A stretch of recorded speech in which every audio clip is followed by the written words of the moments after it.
Direct from Kansas City, it's Comic Book Late Night with Captain Logan!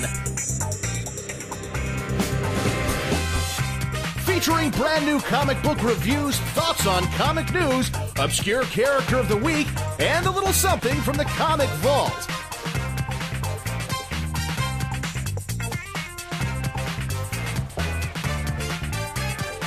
And now, here's Captain Logan!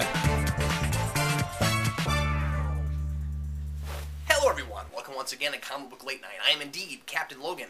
Tonight I'm really excited because I have Bill Spencer on the program, who is the founder of Batmobilehistory.com, where I got my idea for Know Your Batmobiles. He's actually going to come on and help me out with Know Your Batmobiles, but he's also going to talk about Batmobiles in general and his amazing model building of Batmobiles and also other things. And he's going to jump into the very ominous comic grill. So look forward to all of that a little bit later. First, I want to talk a minute about the Penguin.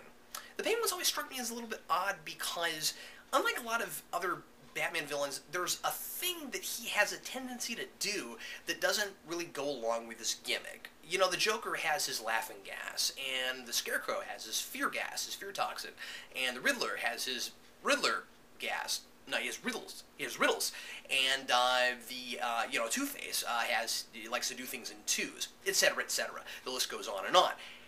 The Penguin likes to steal Batmobiles. Have you ever noticed the sheer number of times he's done this? Now, I don't know if it's something that's cropped up at all in the comics, not to my knowledge, but it's happened at least 4 times that I can count in television. He did it in the 60s show, he did it in the 60s movie, he did it in Batman the Animated Series, and just before that he did it in Batman Returns. The Penguin constantly with his Grand Theft Batmobile. And, you know, he's got other things that don't necessarily go along with being a penguin either. I never really understood the fascination with riding around in a giant yellow duck. I don't really know what that has to do with being a penguin. You know, like, the monocle makes sense, the suit makes sense, you know, he waddles around like a penguin, etc., etc. But he's got this kind of thing where he likes to try to steal the Batmobile. And I'm thinking, this can't be good for the penguin community at large, right? Like, penguins everywhere have got to hate the Penguin because he makes them look bad. Like, if the only thing you ever knew about penguins was the Penguin, you'd probably think that penguins were like kamikaze, car-stealing terrorists. Imagine a dad who has gotten this idea about penguins because he's watched The Penguin, and he takes his kids to the zoo, and they get there, and he says, "Okay, kids, now everybody lock the doors. I heard they've got a penguin exhibit." And they go inside, and he says, "Okay, now when we get to the penguins, just everybody watch yourselves. Really pay attention to these penguins, because if they've got missiles strapped to their backs, we're getting the heck out of here." Anyway, we're going to have a fantastic show for you tonight. Like I said, I look forward to seeing Bill Spencer a little bit later on the program. And also going to talk about some comic news. We've got a little bit of new movie stuff to talk about this week. But first, right now, it's time, of course, for brand new comic book reviews.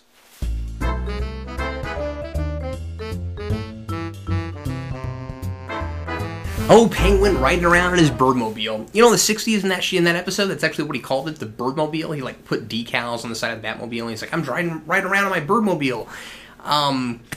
Yeah, they actually made a Hot Wheel car of that. Like, you can get that, you can get the Hot Wheel car of that now. It's crazy.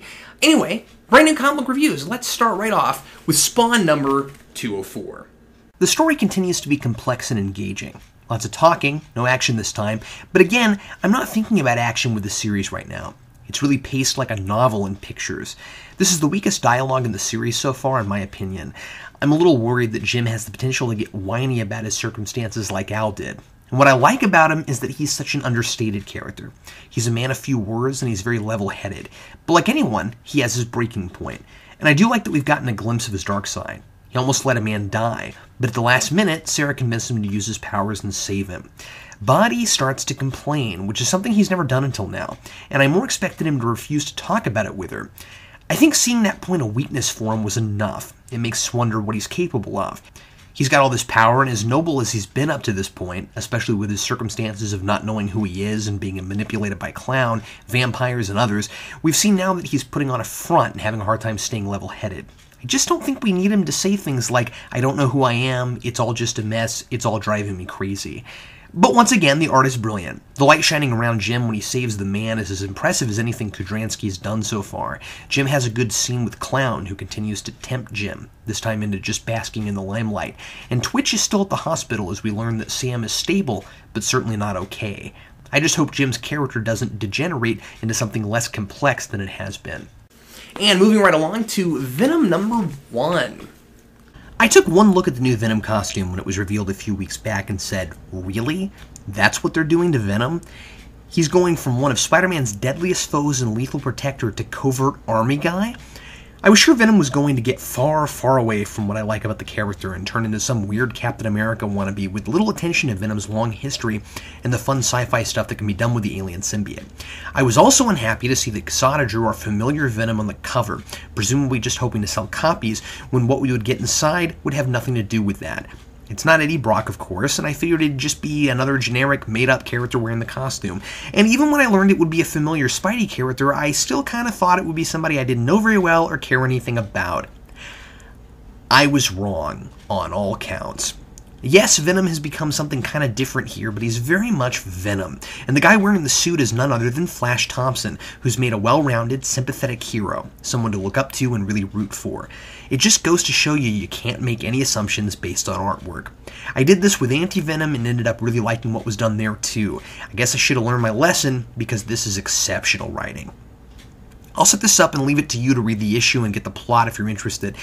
Flash Thompson has some background I wasn't aware of, having not read much after one more day. Flash is a recovering alcoholic, and he also lost his legs fighting the war in Iraq. Now he's in a military program trying to use the Venom symbiote for covert operations. The book uses a narrative device that's always a smart idea, especially in an action piece: the ticking time bomb. You've only got so long to get something done before major consequences, and the reader feels tension as it gets closer to the deadline. In this case, Flash can only wear the Venom costume for 2 days before the symbiote starts to bond with him. This is an idea that really hasn't been played with all that much before, intentionally using the symbiote, knowing it will bond with a person if it's on too long. But it's not that simple. The symbiote will also start to take control if Flash can't keep his emotions in check. We feel how dangerous using the symbiote is toward the end of the issue when Flash starts to lose control of the symbiote because his adrenaline is running high, and he's trying to keep the Jack-o'-lantern from hurting civilians, so who can blame him? When the symbiote starts to take over, the Venom mouth forms, and the lethal Venom finds himself in the middle of a war zone with evil people to kill if he really wants to. I never thought I'd want to read about Flash Thompson, but he's made a really likable guy, and Venom's a real hero here, which actually works. He tells us how he feels about his country and why he fights for it, and it's not overly patriotic either, nor does it feel like there's a political agenda behind it. The only criticisms I have are that we spend too much time with the Jack-o'-lantern at the beginning, setting up the threat, and I think I might have jumped on board with the story a little faster had we opened right away with Flash's narration. I also personally don't care for this art style, though I realize the grittiness and understated colors are appropriate for the book thematically. Both of those gripes are just personal taste issues, I think. I'm sure I'm the only one, but was anybody else getting kind of like an Animorph vibe from this, just slightly? I mean, like, you know, he can only be with the Venom symbiote for so long, like, he can only be in Venomorph for so long, and here he gets stuck in it. Anyway, yeah, I hope it stays this good. Really hoping to see, really looking forward to seeing what happens with this. And now, finally, let's look at Batman Inc. #3. You never quite know what you're going to get with Batman Inc., but you can be sure it ain't going to be in any other books you're currently reading. Grant Morrison has an affinity for the pulps, and here in Argentina, we've got big blue scorpions and a hot air balloon escape, and it even ends with a classic potential death trap. Batman tries to recruit El Gaucho into Batman Inc.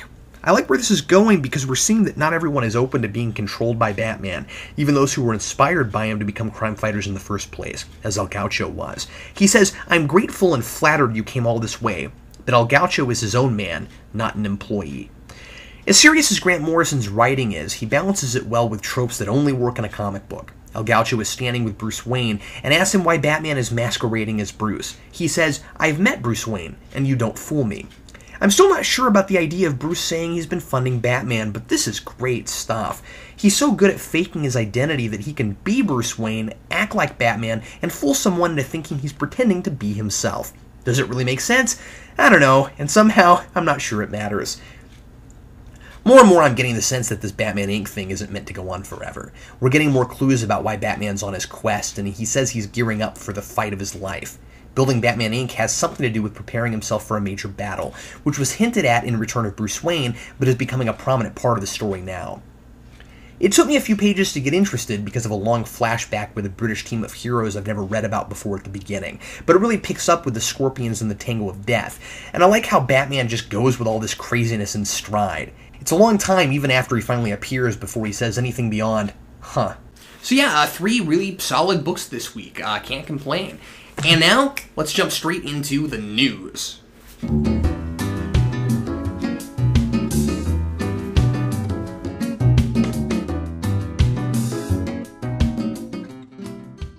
Okay, I got just a couple of little things to talk about this week. First of all, here's the new Red Skull picture, and I'm sure everybody's seen this by now, but I haven't talked about it yet, so I thought I'd throw it up. And, yeah, of course, Hugo Weaving as Red Skull. Looks absolutely fantastic, and this looks a lot better than it did before when we saw that little tiny snippet in the teaser trailer at the Super Bowl. I knew this was going to happen. I knew that wasn't going to be the final version. Some people are complaining a little bit about the eyebrows. I think it looks fine.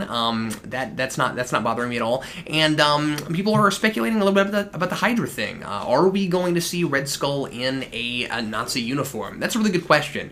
And it makes me wonder about the time span of the film, because I'm hearing some folks now saying that it's going to be like a half in World War II era and half present day. I'm not sure where people are getting that from. I haven't read that anywhere, so I'm not entirely sure what's going on. But I wonder, is Red Skull like coming to the present also, and that's when he's got the Hydra thing, and we see him with World War II earlier, or are they going to avoid the Nazi thing altogether?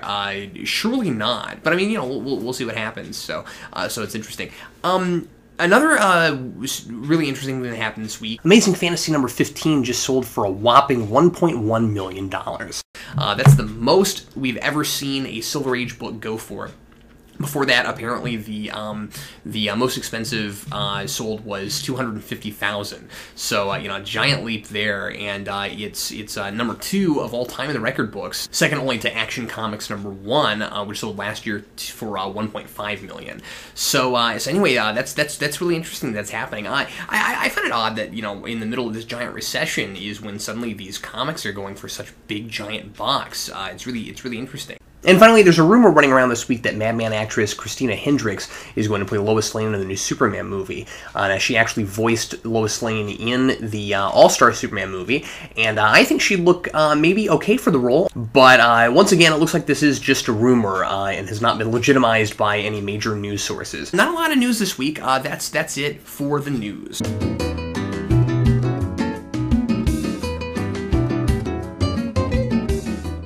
Today on the Comic Grill, I'm going to talk to Bill Spencer, who is calling in from New York.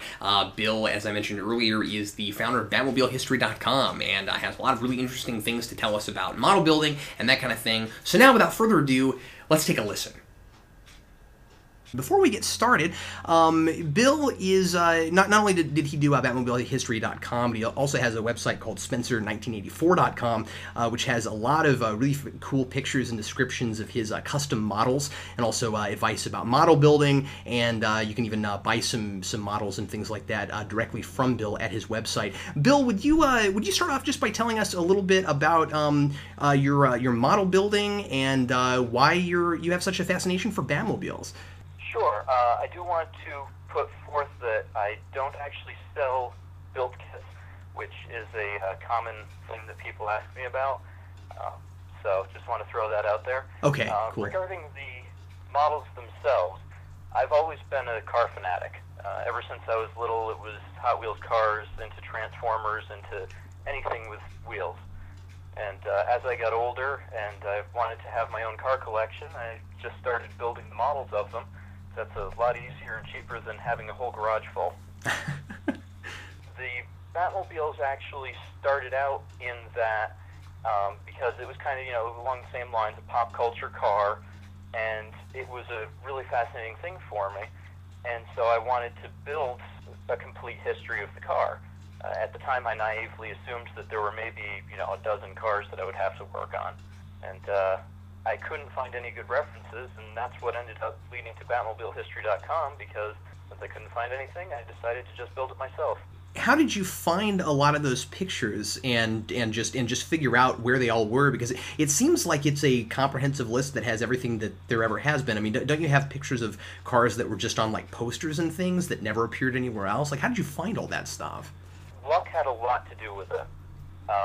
Like some of the posters I would just run across at flea markets. eBay is a good source.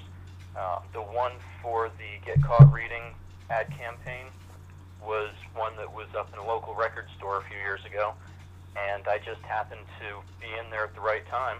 I asked somebody who was working there if they were going to get rid of them when they were done, and she handed it to me. Do you ever get emails and stuff from people and find out that there are things you missed? I absolutely do. I've gotten several dozen leads, if not actual cars, from people. Somebody had said, hey, I read a comic, and you need to check out Wonder Woman issue, whatever, or Swamp Thing, or especially the odd titles that I don't necessarily expect to find Batman and Batmobiles in. So fans have been very helpful for that. Yeah, it wouldn't even have occurred to me that there were a lot of Batmobiles in other issues that you didn't see in a previous one, of other books, but that makes a lot of sense. Yeah, it turns out that a lot of artists like drawing the Batmobile anytime they get to do a crossover. And so they just make up their own. In many cases, yeah. Or they draw one that they remember seeing when they were kids. Well, Bill, here comes the comic grill. Are you ready? Shoot.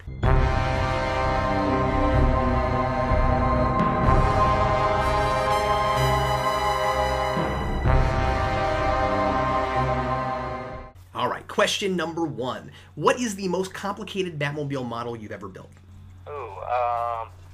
That would probably be the 1964 Batmobile, the drop-top roadster that came before the 1966 TV series Batmobile. Mm-hmm. And actually, you know what? Now that I'm looking at my list, I take that back. It would be the 1979 Legends of the Superheroes Batmobile. It was based on the 66 Bat. Because that one I decided to go crazy with, and I opened everything. It has opening doors, hood, trunk, even the fuel flap. Oh, wow. So, yeah, I went a little crazy on that one. I basically just started working on it and wanted to see how far I could push myself. Okay, question number 2.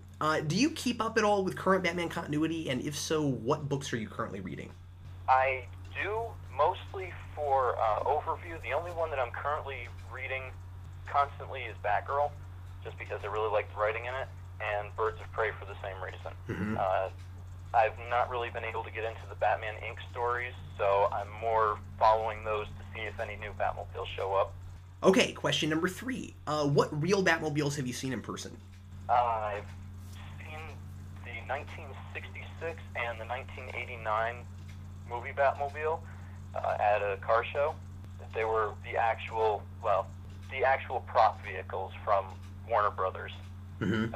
They weren't fan-made cars. And I've also seen a fair number of fan-made cars on the road. Cool. I saw that somebody, and I think you had it on your website, that somebody had made a animated series real car. Yes, a gentleman over in Italy actually built a one-seater version of the animated series car. I believe it's got a Maserati engine in it. So it's supposed to be a pretty quick mover. It looked amazing. Yeah, well, it was. There's a video on YouTube that they made. And yeah, he's got it skidding all over a lot somewhere, and I was like, wow, that looks really cool. It does. Okay, Bill, question number 4. In your opinion, what's the most bizarre Batmobile design that's ever appeared? Comics or otherwise? It would definitely be in the comics, because they don't have to obey the laws of physics or reality with that. There was one in 1989 that was drawn as a fairly standard street car at the time, and ended up looking a whole lot like a J car. A Cavalier, Pontiac Sunfire, that type of thing. Mm-hmm. Sunbird. So that was a rather odd choice as a Batmobile. Also, the 1990s cars that Norm Brayfogle drew we're definitely heading in a different direction from what anybody else had done before. Kind of that uber futuristic looking style. Yeah, with the outrigger wheels on it and the full width canopy. And finally, question number 5. What's the coolest non-Batmobile custom job you've done? Because I did see on your website that you've done like some figures and things too. Yeah, I have. I'd probably have to throw it to either the Supernatural Impala. That was a very cool car, and there was not a model of it, so I had to do a lot of scratch building to get the 2-door fastback into a 4-door notchback. Wow. Yeah, I noticed that was on your website. I was surprised by that. Yeah, that would probably be the coolest one. My partner Vince would be really interested in looking at that. He's a huge fan of Supernatural. Yeah, I'm finding more and more of them. Ever since that went online, I've been hearing a lot of Supernatural fans saying, "Hey, where can I get that?" Hence my warning near the beginning of the show. Yeah. Sorry about that. I saw you had some things for sale, and I didn't know that you didn't sell custom stuff. I do have some items for sale, just not the finished model. That's why I had to make sure that people knew. Okay, Bill, thanks for answering questions. And now, since we've got Bill with us, we're going to go right into Know Your Batmobiles. And Bill has chosen a Batmobile for this week. And so Bill's going to tell us the Batmobile, and he's going to give us our possibilities. And then at the end of the show, I will reveal the real date. Bill, go ahead. Okay, here's the Batmobile. Is it from 1950, 1988, or 2003? Awesome. And I will come back at the end of the show and tell you which date it is. Bill, thanks a lot for being on the show. Thank you for having me. And everybody, be sure and go check out BatmobileHistory.com. One of the best layouts of a website I've seen up, and it's great that that's a resource. So anyway, thanks a lot, Bill. Thanks for being on the show. Thank you for having me. And now, having a trivia question. Today's trivia question is, in Spawn, what is the supernatural costumed alias of Phil Temper? And here's a hint, he's one of only several people to take up the same mantle. If you think you know, leave your answer in the comments below. And last week's question was, who is the commissioner in the Spirit? The police commissioner of Central City. And the correct answer to that is Commissioner Dolan. That was answered correctly first by Liam Perry Lloyd. So congratulations to you. Like I said, put your answer to this week's question, in the comments below. And now it's time for Obscure Character of the Week.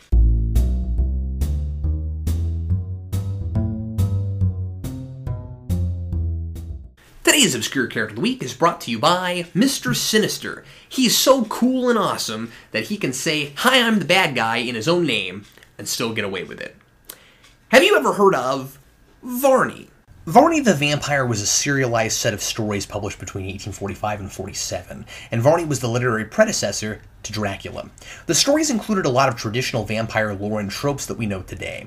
Well, Varney, spelled with an A and an E at the end, was named after that character and first appeared in Bizarre Adventures number 33. Varney was Lord of the Vampires, turned into the world's first vampire by the cult of the Darkholders, of which he was a member. He turned against them when they tried to use him as a weapon against King Kull. When Atlantis sank, he was in suspended animation for thousands of years. When he finally awoke, he battled the likes of Red Sonja and Conan during the Hyborian Age. He made it his personal mission to raise Atlantis with a spell that could only be done every 2,000 years, and he kept failing. In the Viking Age, he battled Thor. Eventually, he just got sick of life and looked for a successor so he could die. He named Nimrod Lord of the Vampires, but that was actually just a test for Dracula, whom he really wanted to be his successor. Ultimately, Dracula was killed by a priest after he killed Nimrod, and Varney found a way to bring him back to life and force him to drink his blood so he would be a vampire again. Then he went out into the sunlight to die, now that he had finally set up his successor. In the modern age, Dr. Strange destroyed all the vampires, including Dracula, but Marie Laveau was drinking a potion that kept her immortal, and to make it required the blood of a vampire. She tried to resurrect Dracula, but got Varney instead. He battled Dr. Strange to a standstill, and later he fought the Night Stalkers in Blade. Varney is also the inspiration for the transformation of Dracula in Blade Trinity. Special thanks to TanakaCon1985 for suggesting this week's Obscure Character of the Week. If you have an idea for Obscure Character of the Week, or some fan art you'd like to show off, a question you want me to answer on the show, something you'd like me to review, or anything like that, send me a personal message on Geekvolution, and I'd love to hear from you. And now it's time for some more useless knowledge to cram your brain with.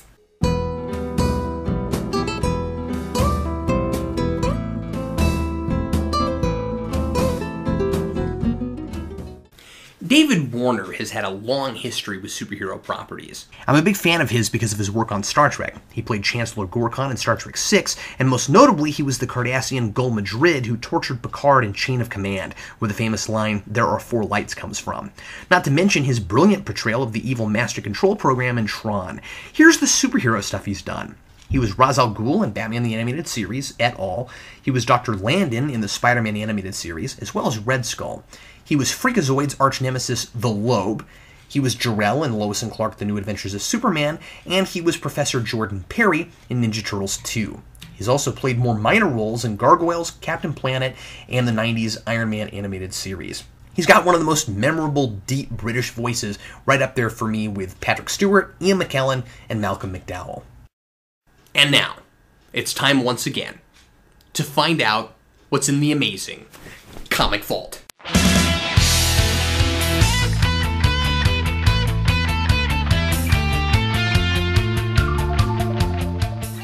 Today in the Comic Vault, we're going to take a look at Amazing Spider-Man number 279. I chose this issue because the villain is the Jack-o'-lantern. We're given his backstory, though I'm sure it's covered in an earlier issue, which I appreciated because I didn't know it. He's an ex-American soldier with Black Ops training turned terrorist, and it's up to Silver Sable and the Wild Pack to capture him. Spider-Man doesn't appear in this issue because this is in the middle of an arc called Missing in Action, and Spider-Man has mysteriously disappeared. Even in his absence, the issue is surprisingly very much about Spider-Man. His disappearance is subtly affecting the way characters operate. Sable finds herself doing two very interesting things. First, in a really clever turn, she uses her impressive intelligence training and in an attempt to find and recruit Spider-Man to help her, since he's tangled with the Jack-o'-lantern before, she takes out an ad in the Daily Bugle, conspicuously titled, "Attention Spider-Man, Silver Sable wants you." We get a really fun, classic J. Jonah Jameson scene, where he's angry that the Bugle is suddenly printing one ads for Spidey's services, until he realizes Sable offered double the usual ad fees. The other interesting thing she does is, despite being essentially a hired gun, she goes after some thugs without being hired to do it, and she's surprised she's even considering that. She's doing the city a service with Spider-Man gone, and she says to herself, "There's no way I can justify this." Sable's our hero here, and she's quite layered and complex. Her uncle doesn't approve of how she's using the Wild Pack to earn profit, and while her employees see her as cold and maybe even heartless, most of them are hospitalized at the beginning of the issue, and she only seems concerned about having to pay out death benefits.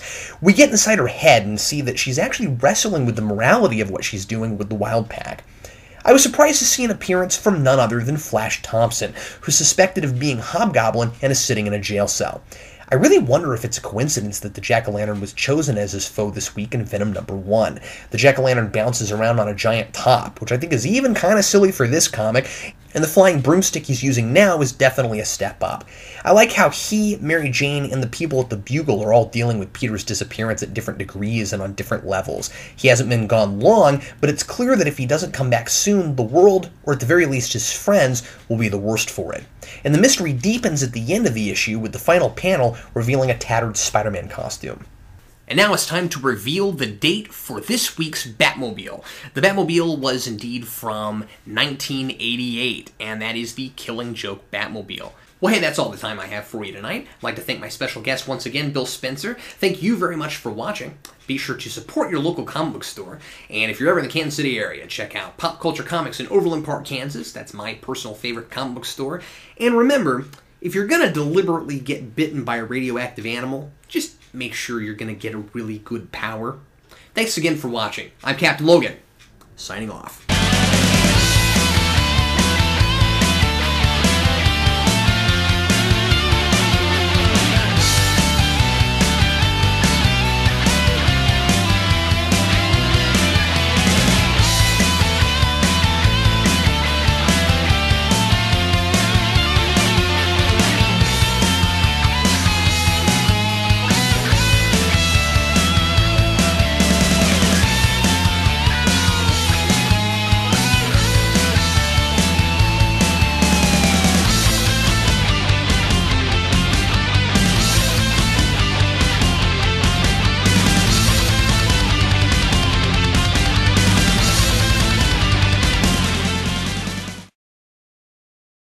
and his model building, and he's also going to jump into the very ominous comic book vault.